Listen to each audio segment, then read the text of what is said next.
Sama-sama tayong magiging karakli.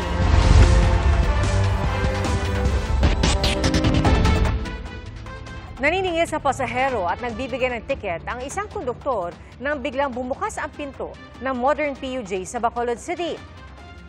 Nahulog ang konduktor habang umaandar pa naman ang sasakyan. Dinala sa ospital ang biktima na nagtamo ng malubhang sugat sa ulo. 2 araw siyang na-comatose bago pumanaw. At batay sa investigasyon, nawalan umano ng balanse ang biktima kaya nahulog. Maaaring maharap sa reckless imprudence resulting in homicide ang driver kung magsasampa ng reklamo ang mga kaanak ng biktima. Sa ngayon, inaayos pa ng pamilya ang lamay at pagpapalibing sa biktima. At sinisikap ng GMA Regional TV na makuha ang panig ng driver. Ngayon, sobrang init ng panahon, lalong ramdam ng mga persons deprived of liberty ang matinding siksikan sa mga piitan sa bansa. May mga hakbang kaugnay niyan ang BJMP at ayon sa mga eksperto, iba po ang init ngayon kumpara noon dahil sa climate change. Saksi si Bernadette Reyes. Ilang araw nang mataas ang heat index o damang init sa Pangasinan. Kaya ang mga may palaisdaan nag-aalala para sa kanilang mga alaga. Walang hunang oxygen yung tubig kaya sa ibabaw na sila humihinga. Of course, mamamatay sila. Oo.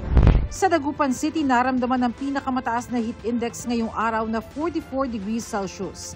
Nagtala rin ng mapanganib o danger level na damang init ang Virac, Catanduanes at Tacloban City. Mas ramdam ang init ng panahon sa Iloilo City District Jail, lalo't mahigit 200 lang ang capacity nito pero mahigit 1,000 ang mga PDL sa loob. Medyo gutok na gimanda kami subong sa sulod. Takilid na lang gid tulog ang iban. Tiki wala ka man gyapon choice mo. Ni kumbaga maskin ano ka ginot tuyog.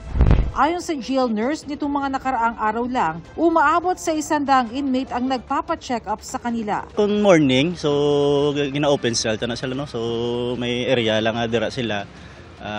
At least pwede sa kagwa-guwa no kay kainit gito sulod ang amount activity area nga supposed to be sa mga dalaw dubla tanan nga activity sa jail nga morning dira ginakandak ginapatulugan na namon temporary.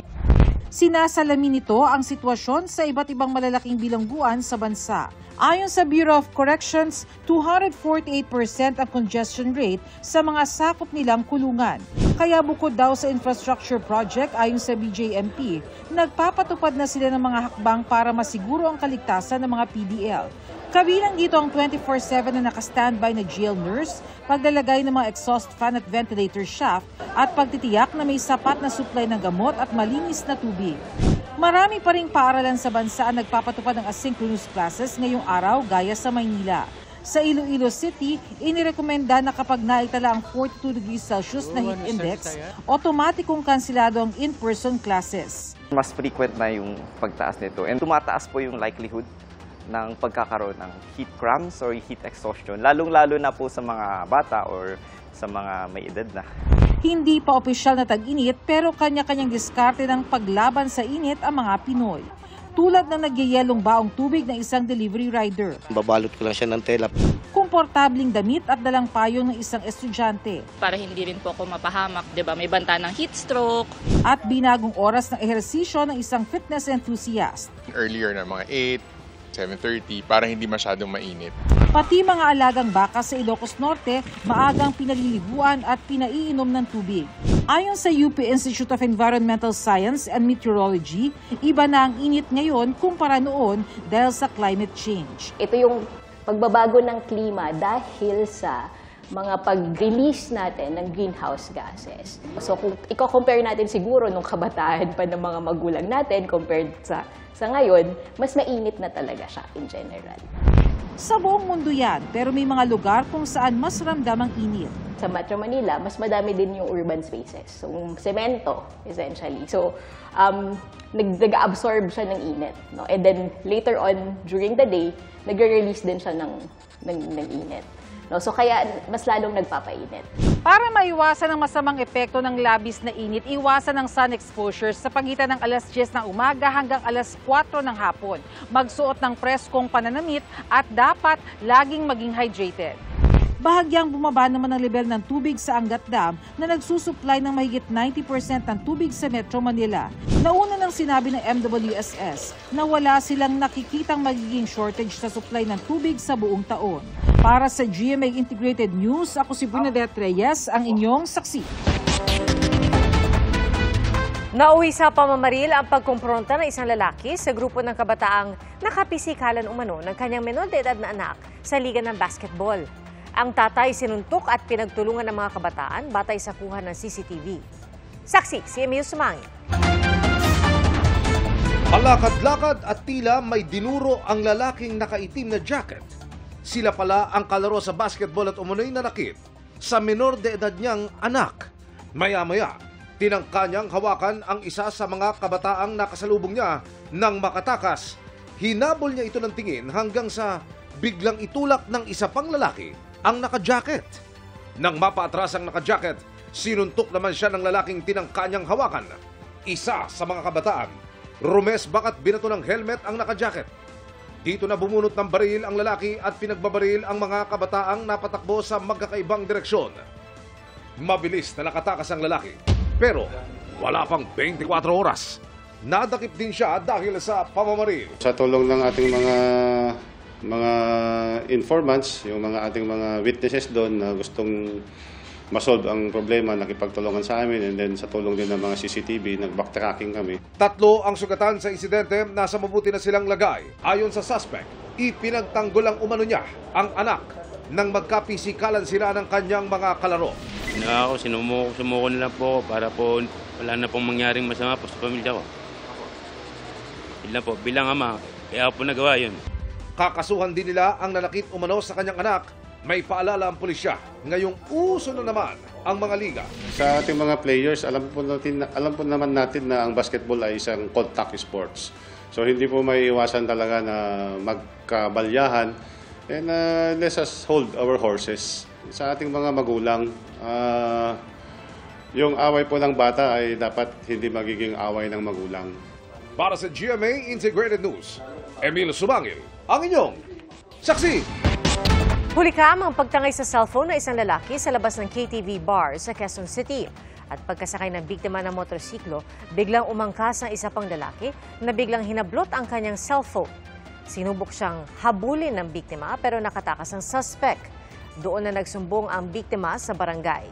Ang suspect na aresto sa kalapit na barangay. Ayon sa barangay, parte umano ang suspect ng grupo ng mga kawatan na nambibiktima talaga malapit sa mga bar. Sinisika pa namin makuha ang panig ng pulisya at ng suspect. Nabistong nire-recycle at ibinebenta muli ang mga gamit ng mantika sa isang warehouse sa Isabela. Saksi, si Marisol Abduraman, exclusive.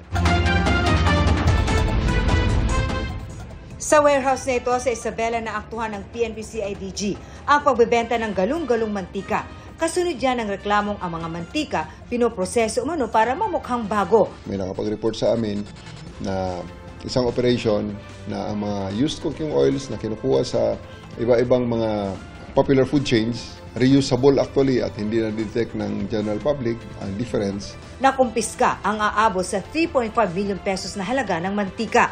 Sinampahan ang 3 suspects ng paglabag sa Food and Drug Administration Act of 2009, gayon din sa Consumer Act of the Philippines at Food Safety Act. Ang Food and Drug Administration, binabantayan ang mga ganitong aktibidad. Sa pag-aaral ng World Health Organization, posibleng mauwi sa type 2 diabetes, hepatic steatosis o fatty liver disease at cardiovascular diseases ang pagkonsumo ng mantikang ilang beses nang nagamit. Batay naman sa pag-aaral ng Singapore Food Agency, mataas din ang tsansang magka-cancer.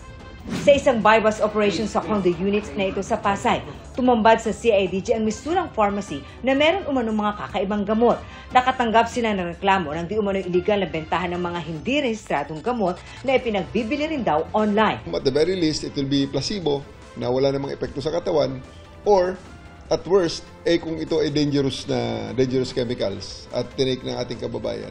Delikado talaga. Napakadelikado nito. Iba't ibang gamot ang nakita, gaya ng antibiotics, pain reliever, para sa puso at maging herbal medicines. May nakuha ring mga imported na beauty products. Tinatangkilik daw ang mga gamot dahil mas mura kung ikukumpara sa mga branded na gamot. The problem is, there's really no assurance that this medicine will have the effect that they promise to have. Chinese, Taiwanese at Vietnamese na mga POGO worker ang kalimitang mga parokyano nito bukod pa sa ilan nating kababayan. Arestado sa operasyon ang isang Chinese national. You are selling fake or unregistered medicines here in the Philippines? You sell unregistered medicines? Antibiotics, medicines? Are you selling them? No, I think Patuloy ang investigasyon ng CIDG-DSOU para matukoy ang posibleng kasabwat ng narestong suspect. Para sa GMA Integrated News, Marisol Abduraman, ang inyong saksi. Patuloy na didepensahan ng bansa ang karapatan nito sa West Philippine Sea. Yan ang idiniin ni Pangulong Bongbong Marcos sa kampanya sa Pili, Camarines Sur. Sa gitna ito ng anyay tumitinding narrative sa pag-aangkin ng China sa mga teritoryo ng Pilipinas. Hindi po natin isusuko ni isang pulgada ng ating teritoryo at hindi tayo kailangan sumunod sa kahit na sino pang dayuhan. Ipinapangako rin ng Pangulo ang trabaho, kabuhayan, suporta sa maliliit na mga manggagawa, magsasaka at mangingisda sa nalalabing panahon ng kanyang termino. Niyanig ng magnitude 4.6 na lindol ang bayan ng Wao, Lanao del Sur bago mag-alas 10 kagabi.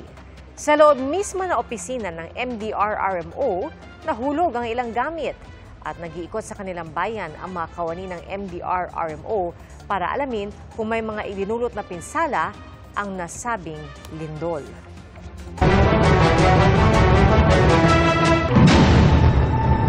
Bago sa saksi, sumuko sa mga otoridad ang 7 Indonesia na nagtatrabaho umano sa POGO. Aminado po silang nasangkot sa scamming at nakaranas din umano ng pagbabanta. Saksi, si Salima Refran, exclusive. Sumuko na lang imbis na mahuli. Ito na ang ginawa ng 7 Indonesian POGO workers na pumunta sa opisina ng PAOK sa Pasay City. Bukod sa pasuna ang kanilang visa at wala na mga pera, pagod na raw silang magtago sa mga otoridad. Honestly, because the rules of the new president of Philippines, President Bongbong Marcos, about POGO, no POGO. After that, they don't want to work in POGO because they know that's illegal, right? So they want to go back in Indonesia. Nagpalipat-lipat raw sila ng pinagtatrabahuhan at nasangkot sa scamming. Pasay, Parañaque, Makati. The longest? 2 years. And then Yes. the shortest? 2 months. 2 months? Yeah. Illegal POGO already. 2 months. December, no more POGO. Yeah. Yeah, maybe because they don't know about the recruitment. Before there are online betting and they move the other company and they don't know they do the scam like that. Hindi man daw sila sinasaktan, nakaranas naman daw sila ng verbal abuse, mga pagbabanta at malalaking salary deductions. If you don't get right target or something, they will say you like stupid, or if you don't can do this job, like better you die like that or something like that. So something they like, I will electric you, or but they only say that, yeah. No physical abuse. Sa ilalim sa profiling, biometrics at processing ng Bureau of Immigration ng mga dayuhan. Nakikipag-ugnayan na ang PAOK sa Indonesian Embassy para sa pagpapauwi sa kanila. Nagagawa naman ng paraan yan, kasi meron tayong embassy na kinakausap na minsan sila sumasagot pagdating sa mga plane tickets. At dito sa opisina rin namin at even yung government natin are all willing to support pagdating dun sa kanilang safe na pagbabalik dun sa kanilang mga bansa. Umabot na sa 30 ang bilang ng mga sumukong dayuhan sa PAOK.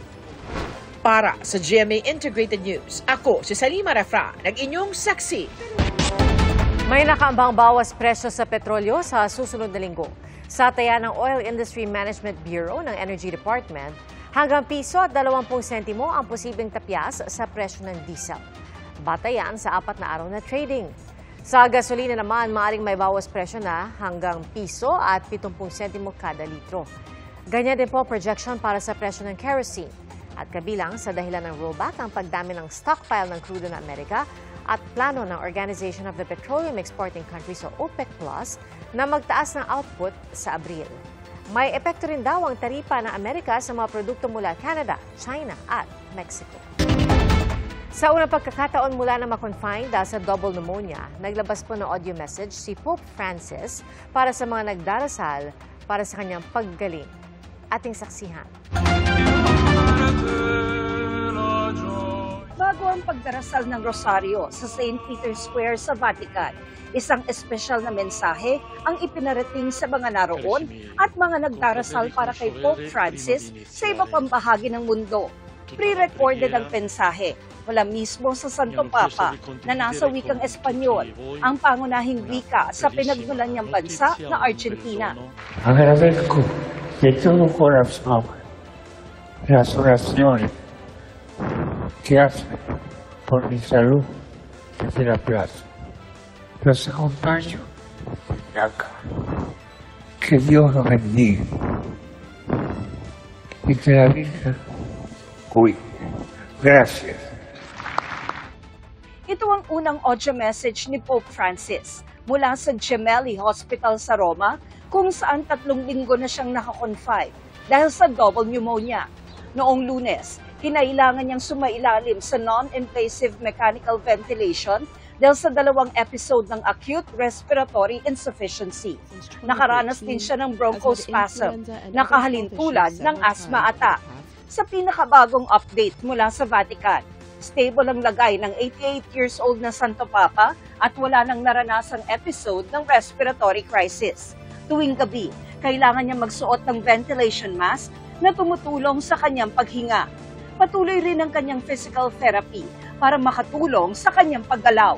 Kahapon, nakapagtrabaho pangaraw ang Santo Papa at nakapag-anunsyo ang Vatican ng pagkakatalaga ng 2 obispo.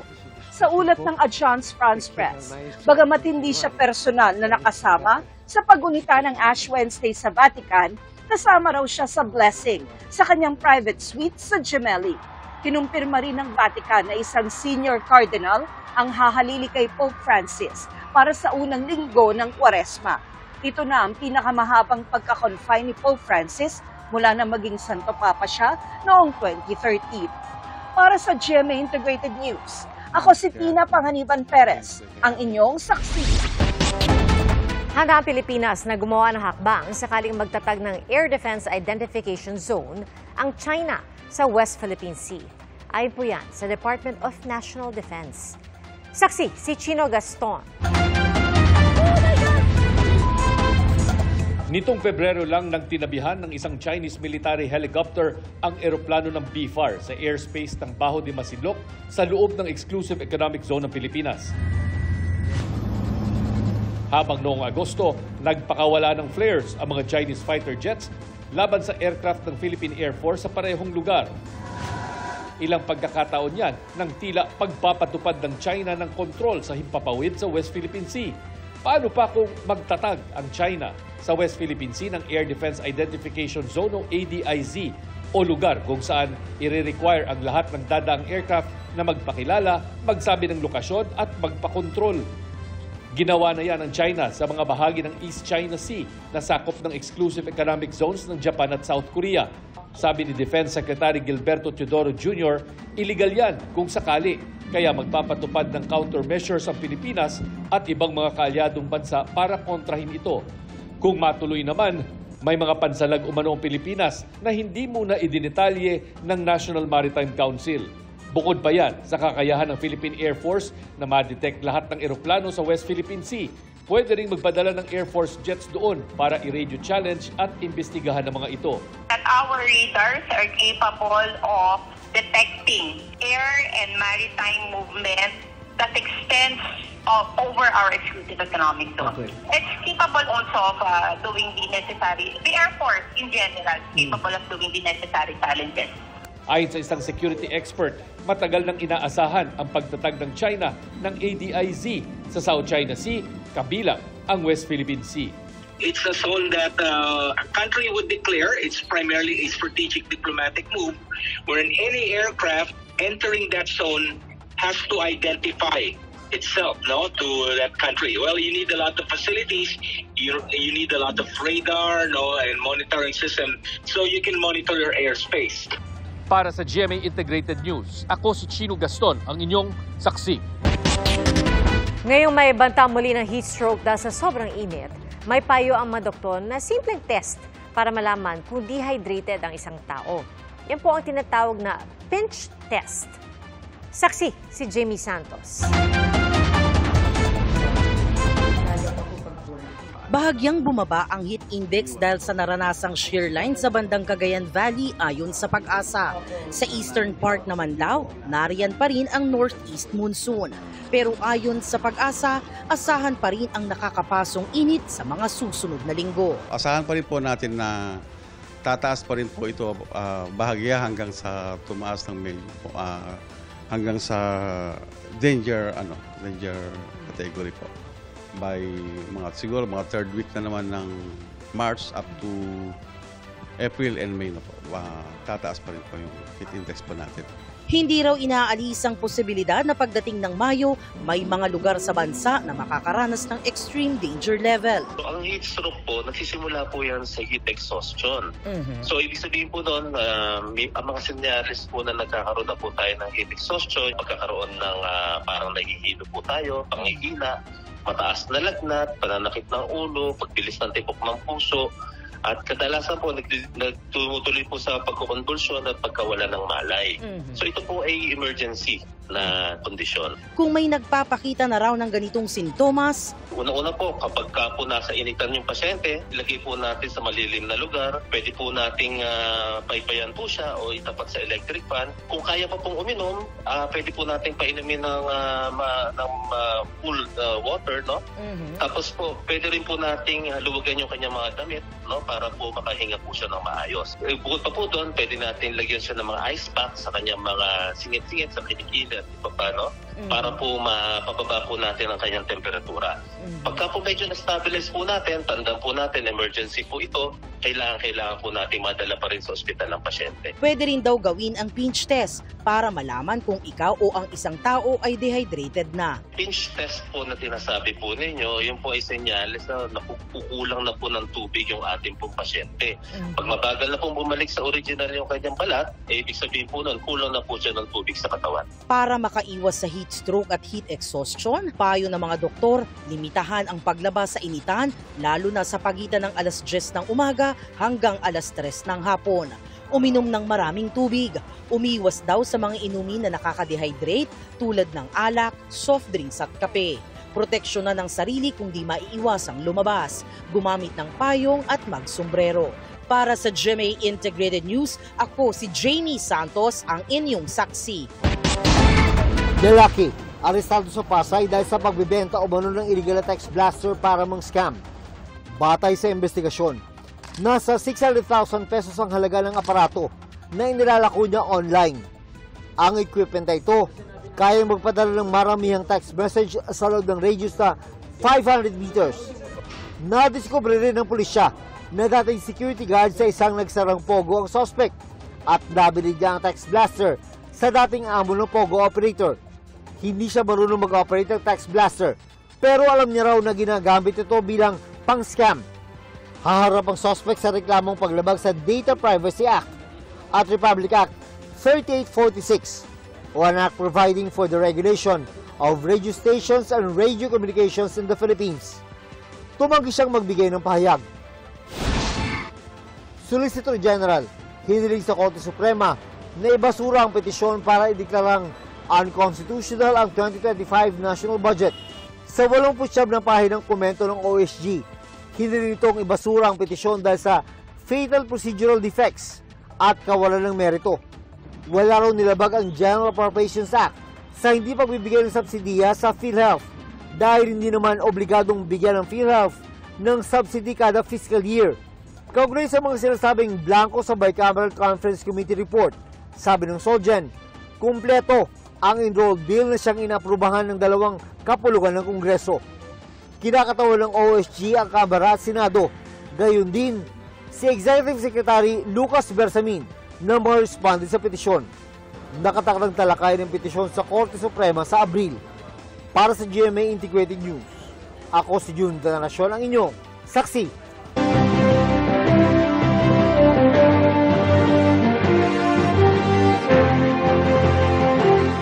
66 na araw na lang, eleksyon 2025 na. Mga karapatan ng iba't ibang sektor at mga isyong malapit sa sikmura ang tinalakay ng mga kandidato sa pagkasenador. Ating saksihan. Nag-ikot sa Northern Mindanao si Luke Espiritu kung saan dumalo siya sa forum kaugnay sa liquefied natural gas energy kasama si Leody de Guzman. Si Senador Bongo nagpaalala sa local leaders na unahin ang kapakanan ng taong bayan. Sa Camarines Sur, ibinida ni Ping Lacson ang mga nagawa noong siya'y senador. Si Senador Lito Lapid ide-develop daw ang turismo tulad ng ecotourism. Libreng libing sa mahihirap ang sinusulong ni Senador Amy Marcos. Inilatag ni Manny Pacquiao ang plano sa edukasyon at libreng pabahay. Pinuri ni Tito Soto ang papel ng kababaihan sa paghubog sa bansa. Si Senador Francis Tolentino idiniin ang kahalagahan ng railway system sa Bicol. Si Congressman Erwin Tulfo layon daw tugunan ang problema ng baha sa Bicol. Trabaho para sa lahat ang sinusulong ni Congresswoman Camille Villar. Si Benher Abalos gusto raw ipaalis ang EVAT sa kuryente. Edukasyon at healthcare daw ang tututukan ni Makati Mayor Abby Binay. Presyo ng mga bilihin ang tinalakay ni Senador Ramon Bong Revilla. Pagiging responsable sa kalusugan ang tinalakay ni Senador Pia Cayetano. Sa Iloilo, pagpapababa sa presyo ng bilihin ang tinalakay ni Kiko Pangilinan. Reforma sa edukasyon ay sinusulong ni Bam Aquino. Ipaglalaban ni Ariel Querubin ang karapatan ng taong bayan. Tapat na paglilingkod ang binigyan diin ni Bonifacio Bosita. Kabilang ang kapayapaan at katahimikan sa advokasya ni Philip Salvador. Libreng therapy para sa special needs children ang gusto ni Angelo de Alban. Patuloy naming sinusundan ang kampanya ng mga tumatakbong senador sa eleksyon 2025. Para sa GMA Integrated News, ako si Mariz Umali ang inyong saksi. Dumayo sa Pangasinan at Batangas ang GMA Masterclass Election 2025 Dapat Totoo Series para ituro ang responsableng paggamit ng social media at ang kapangyarihan ng boto. Saksi, si Von Aquino. Maagang pinilahan ng mga estudyante ng Universidad de Dagupan at iba pang paaralan sa North at Central Luzon ang GMA Masterclass Election 2025 Series. Bigati ng mga nagturo sa mga kabataan, kabilang si GMA News Online Editor-at-Large at Documentarist Howie Severino at GMA Integrated News Reporter Joseph Morong. Idiniin dito na kaagapay ang media bilang tagabantay at taga-usisa, lalo ngayong eleksyon. Pero dahil nasa mga botante ang pagdedesisyon, dapat magamit nila ng tama ang impormasyong nakukuha. You have the freedom of speech, you have freedom of assembly. You have freedom to vote for whoever you want. You combine that with the power of technology. Those are two different kinds of power. It gives you superpowers. Kaya minulat sa mga dumalo ang halaga ng digital media at kung paano maging responsable online. Ang misinformation, yun yung mag-share ka ng mga balita or ng impormasyon na akala mo tama pero sa totoo lang mali. Kasi hindi ka informed. Walang intensyon, walang masamang intensyon. Ang disinformation, medyo may mali siya. Bagay na mahalaga dahil online na kumukuha ng impormasyon ang marami. Ang newsroom natin is no longer defined by television screens, but by the dynamic digital ecosystem. Nagbigay inspirasyon din sa pagtitipon ng beauty queen na si Bea Gomez at ang sportscaster at analyst na si Martin Coach Hammer Antonio. Ang ating responsibilities ay hindi lamang limited sa ating personal na buhay. We also have a shared responsibility towards our community. The things that you would pick will determine not only your future but our future as a team. It is our responsibility to ensure that our voices resonate with clarity, truth, and integrity. Nagtanghal din sa aktibidad si The Clash Season 4 Grand Champion Marian Osabel.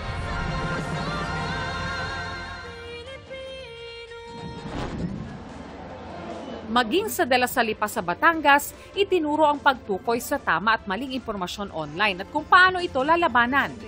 Para pukawin pang lalo ang mga nakikinig, idiniin ang epekto ng pagboto sa maling lider sa estado ng marami tulad ng kahirapan. Kapag sawang-sawa na kayong maging mahirap, baka gusto natin ding itanong, sino ba ang ibinoto mo? We want to make our country and lives better. We can start with just one vote. The GMA 7's Masterclass, dubbed as Dapat Totoo Series. A timely and crucial initiative that aligns with the school's commitment to truth, integrity, and responsibility. Para sa GMA Integrated News, Von Aquino ang inyong saksi.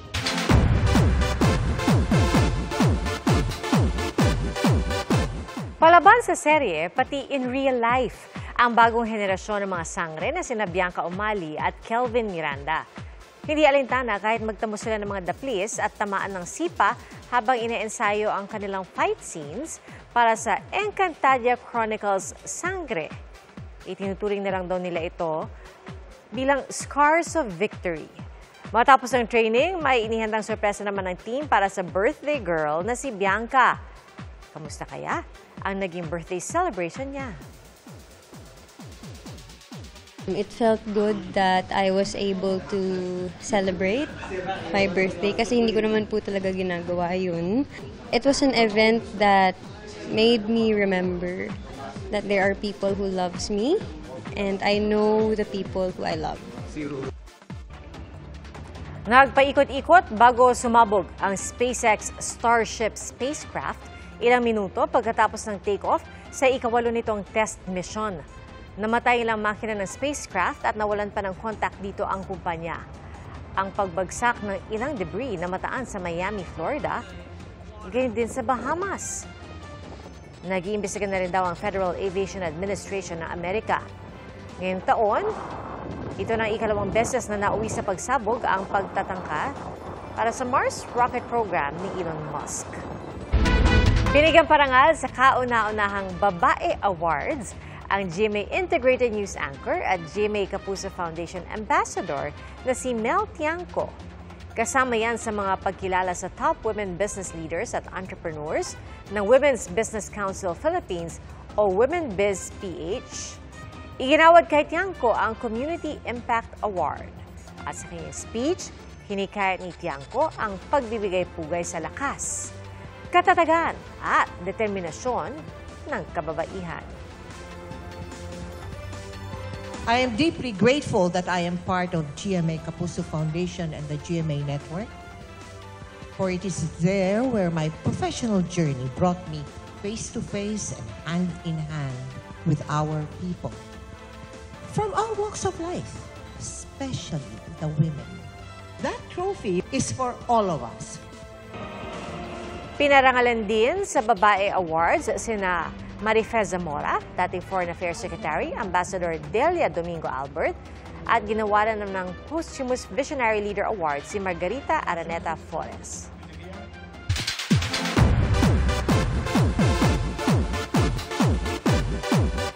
Hindi lang siya reyna sa pageant, kundi reyna rin sa pagkanta. Narito na ang Reyna na debut single ni Sparkle Beauty Queen Michelle D.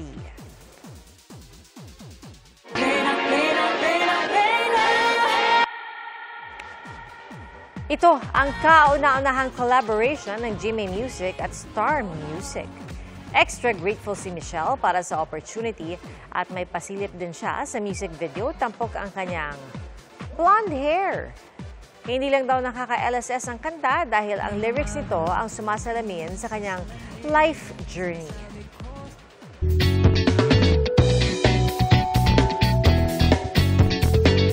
Wala naman sa boxing ring pero tila napapalaban din sa suntukan ang isang babae sa Coronadal City. Mga pamangkin pala niya ang sumasabak sa boxing match at sa bawat suntok at ilag nila, siya rin suntok at ilag ni tita. Kaya ang iba, nabaling ang atensyon sa kanya. Kwento ni Tita Joanne, ganun niya ipinapakita ang suporta sa mga pamangkin. At bata pa lang ay mahilig na rin daw siya sa boxing at basketball.